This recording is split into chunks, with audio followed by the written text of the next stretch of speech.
کے خنزیر کا گوشت کھائیں گے؟ کیا ہو گیا میں مسلم امہ کو؟ ہم منہ بھی نہیں کھول سکتے. ہمیں ڈر ہے کہ ہم منہ کھولیں گے تو میرا دوست مجھ سے ناراض ہوئے گا, میری دوستی ٹوٹ جائیں گی. ہمیں غیر مسلمانوں کی دوستی اللہ کے دوستی سے زیادہ پیاری ہے. افسوس کی بات ہے. ہمیں ڈر ہے کہ اگر جو کسٹمرز میرے دکان پہ آتے ہیں, جو کسٹمرز دکان پہ آتے ہیں, اگر میں انہیں اسلام کے بارے میں کہوں گا تو وہ کسٹمر بھاگ جائیں گے. ہمیں اس کسٹمر سے زیادہ محبت ہے اللہ تعالیٰ سے زیادہ. ہمیں غیر مسلمان دوستوں سے زیادہ محبت ہے. اسی لیے ہم ڈرتے ہیں کہ منہ کھولیں گے تو ان کا دل ٹوٹ جائے گا, ہم منہ کھولیں گے تو دوستی ٹوٹ جائیں گی. ہمیں ان کی دوستی اللہ کے دوستی سے زیادہ پیاری ہے. افسوس کی بات ہے ہم منہ بھی نہیں کھول سکتے. اور الحمدللہ ثم الحمدللہ اسلام کی دعوت دینا بہت آسان ہے, کٹھن کام, لیکن صرف تھوڑی ہمت ہونا چاہیے اور کچھ نہیں. اگر کوئی میرا ہندو دوست مجھے پوجا کے لیے بنائے گا, اور ممبئی کے اندر سب سے عام پوجا ہے جو گنیش چترتھی, آپ نے سنا گنیش چترتھی کے بارے میں؟ سنا کہ نہیں؟ گنپتی. ہاں, اگر میرا ہندو جاننے والا مجھے گنپتی کے لیے بلائے گا اور اگر مجھے پرساد دیں گا تو میں اس سے صرف ایک آسان سوال پوچھوں گا کہ گنپتی کون ہے, یہ گنیش کون ہے؟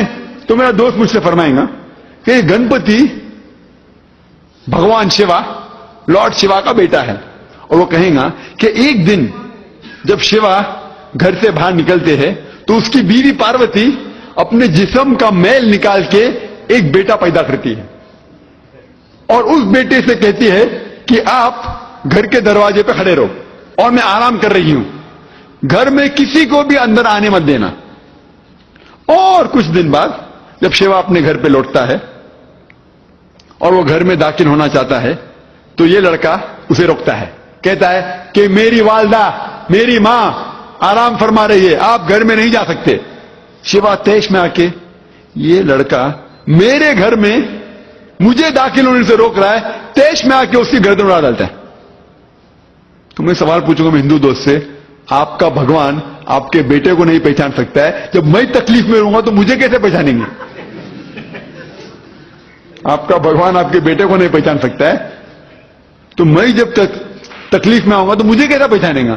اور یہ کہانی وہاں کنٹینیو ہوتی ہے, اور اس کہانی کے اندر اتنا دور تک وہ سر چلے جاتا ہے کہ بھگوان اس سر کو واپس نہیں لے کے آ سکتے.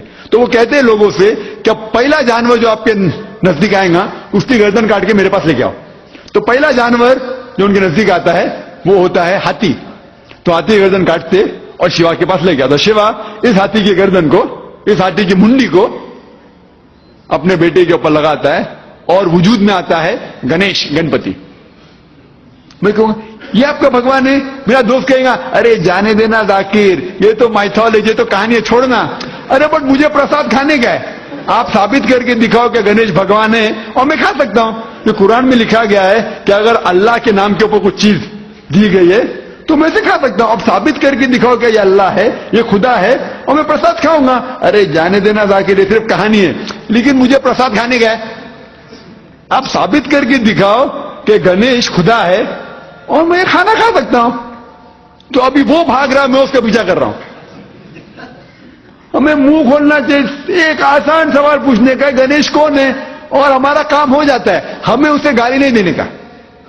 قرآن میں اللہ سبحانہ وتعالیٰ فرماتے ہیں سورہ انعام میں, سورہ نمبر 6 آیت نمبر 108 میں کہ revile not those people who worship God besides Allah, lest in their ignorance they will revile Allah سبحانہ وتعالیٰ. ہمیں وہ لوگوں کو گالی نہیں دینا چاہیے, وہ لوگوں کو بلا بھلا نہیں کہنا چاہیے, وہ شخص جو اللہ کے علاوہ دوسری کسی کی عبادت کرتے ہیں, کیونکہ جہالت میں وہ لوگ اللہ سبحانہ وتعالیٰ کو گالی دیں گے.